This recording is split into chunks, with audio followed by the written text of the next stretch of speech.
باتوں باتوں کے اندر اس زاہد نے اس لڑکی کی ران کے اوپر، اس کی ٹانگ کے اوپر ہاتھ بھی رکھ دیا، اور پھر شہوت کا غلبہ ہوا، پھر آپس کے اندر دونوں مل گئے، اور پھر وہ لڑکی اس زاہد کے حمل سے حاملہ ہو گئی اور ماں بننے کے قابل ہو گئی۔ اب کہتے ہیں کہ وقت گزرتا گیا، لیکن وہ جہاد ابھی لمبا تھا، بھائی ابھی جہاد پر تھے اور ابھی واپس نہیں آئے تھے۔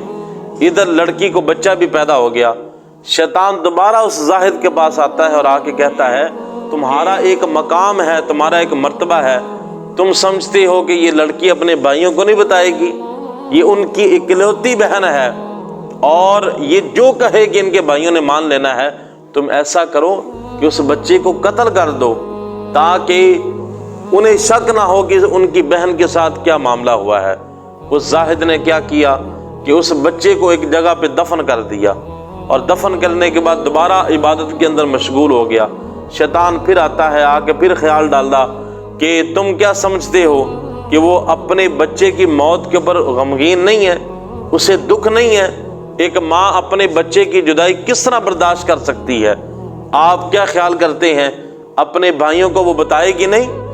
تو ایسا کرو کہ اس لڑکی کو قتل کر دو، ورنہ یہ تمہاری عزت کو نیلام کر دے گی اور بنی اسرائیل کے اندر تم بدنام ہو کے رہ جاؤ گے۔ کہتے ہیں کہ اب اس نے ارادہ کیا کہ آج لڑکی کو بھی قتل کر دینا ہے۔ رات کو گیا اور جا کے اس لڑکی کو بھی قتل کر دیا۔ کہتے ہیں کہ قتل کر کے اسی بچے کے ساتھ ہی اس ماں کو دفن کر دیا۔ جب دفن کیا، آ کے پھر عبادت کے اندر مشغول ہو گیا۔ پھر ایک دن آیا کہ وہ بھائی لوٹ کے واپس آئے، آ کے سیدھا اپنی بہن کے گھر جاتے ہیں جہاں پہ چھوڑ کے گئے تھے۔ جا کے دیکھا کہ وہاں پہ بہن موجود نہیں ہے، تو دوڑ کے اس زاہد کے پاس آتے ہیں، آ کے کہا کہ حضور ہم اس کو آپ کے بھروسے پہ چھوڑ کے گئے تھے اور ہماری بہن ہمارے گھر کے اندر نہیں ہے۔ کہتے ہیں کہ انہوں نے کہا کہ شیطان نے کہا کہ جب اس کے بھائی آئیں گے تم نے کہہ دینا ہے کہ اللہ کے حکم سے اس کی طبیعت خراب ہوئی تھی اور وہ اس بیماری کی تاب نہ لاتے ہوئے وہ فوت ہو گئی۔ اب اس نے زاہد نے یہ بہانہ ان کو سنا دیا، انہوں نے بھی اس کی زبان کے پر یقین کیا اور کچھ دن اپنی بہن کی قبر کے پاس گزارے، اور گزارنے کے بعد پھر اپنے گھر واپس لوٹ گئے۔ رات کو سوتے ہیں تو شیطان ان تینوں بھائیوں کے خواب کے اندر آ جاتا ہے اور آ کے کہتا ہے کہ آپ لوگ کیا سمجھتے ہیں کہ وہ زاہد سچ بول رہا ہے؟ تمہاری بہن بیماری کی وجہ سے نہیں فوت ہوئی، بلکہ اس نے تمہاری بہن کے ساتھ یہ کارنامہ کیا تھا، پھر اللہ نے اسے اولاد دی تھی، اس نے اس اولاد کو بھی قتل کیا، تمہاری بہن کو بھی قتل کیا۔ جاؤ اسی کمرے کے اندر جگہ کو کھودا جائے، کھود کے دیکھو گے تو تمہاری بہن کی لاش بھی ہوگی، اس بچے کی لاش بھی اس کے اندر موجود ہوگی۔ اب تینوں بھائیوں کو ایک ہی خواب آتا ہے اور شیطان نے آ کے اس کو خبر دی۔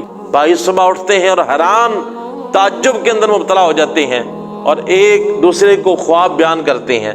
بڑا بھائی کہتا ہے کہ ہم اس زاہد ہیں، ہم اس کے اوپر شک نہیں کر سکتے، وہ تو اللہ کا بڑا ہی نیک متقی پرہیزگار اور بڑا ہی زاہد اور عبادت کے اندر مگن رہنے والا بندہ ہے، وہ کبھی بھی یہ گناہ نہیں کر سکتا۔ تو بڑے بھائی نے کہا کہ ہم یہ ایک شیطانی خواب تھا، ہم اس کے اوپر توجہ نہیں دیں گے۔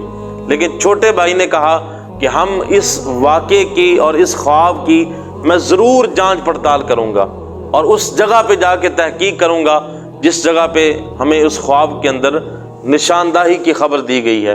بھائی گیا، جا کے قبر کو کھودا تو واقعہ ہی بہن کی لاش بھی موجود تھی اور ایک بچے کی لاش بھی موجود تھی۔ تینوں بھائی وہاں پہ آئے اور اس زاہد کو پکڑ کے وقت کے بادشاہ کے پاس لے گئے، سارا واقعہ بیان کیا اور بادشاہ نے اس زاہد کو سزائے موت سنا دی۔ جب سزائے موت سنائی نا، اب پھانسی کے پھندے کے پاس اس زاہد کو لے کے جایا گیا اور گلے کے اندر پھانسی کا پھندا ہے۔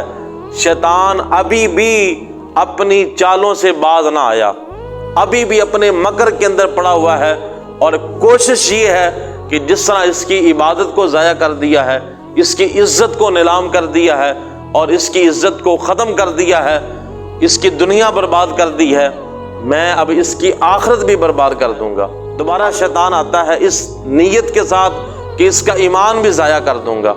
امام جوزی رحمۃ اللہ علیہ فرماتے ہیں کہ اب شیطان نے اس زاہد کو آ کے کہا اگر تم ایک میری بات مان لو گے تو آج میں تمہیں سزائے موت سے بھی بچا لوں گا۔ اس نے کہا کہ تمہاری کون سی بات ہے؟ اس نے کہا کہ مجھے اپنا خدا مان لو، میں تمہارا خدا ہوں اور تمہاری جان بچ سکتی ہے، مجھے تم اپنا خدا مان لو۔ تو شیطان نے اسے کہا کہ میں تمہیں بچا سکتا ہوں، لہذا میں ہی تمہارا خدا ہوں۔ امام جوزی رحمۃ اللہ فرماتے ہیں اس نے ابھی یہ کلمات اپنی زبان سے نکالنے ہی تھے کہ میں تجھے اپنا خدا مانتا ہوں، شیطان اپنے چیلوں کے ساتھ فوراً وہاں سے غائب ہو گیا، اور ادھر اس کی پھانسی کی رسی کو کھینچ دیا گیا، اور اس کا ایمان بھی ضائع ہوا، اس کی عبادت بھی ضائع ہوئی، اور وہ دنیا سے بے ایمانی، دنیا سے اپنا ایمان ضائع کر کے چلا گیا۔ عملہ اتے مان کرینا پڑھیا اتے مان کرینا تے نہ آنکھی میں پڑھیا۔ یاد رکھیں کبھی بھی اپنی عبادت کے اوپر یہ نہ کہنا کہ میں بڑا عبادت گزار ہوں اور میں تو مجھ سے زیادہ کوئی عبادت کرنے والا ہے ہی نہیں۔ ہمیشہ اللہ کی بارگاہ کے اندر یہ دعا کرتے رہا کریں، اللہ ہمیں فتنوں سے بھی محفوظ فرمائے اور ہمارے ایمان کو بھی سلامت فرمائے، اور مرتے وقت ہمیں حضور نبی پاک صلی اللہ علیہ وسلم کے کلمے کے اوپر اور ایمان کے اوپر ہمیں اللہ تعالیٰ موت عطا فرمائے۔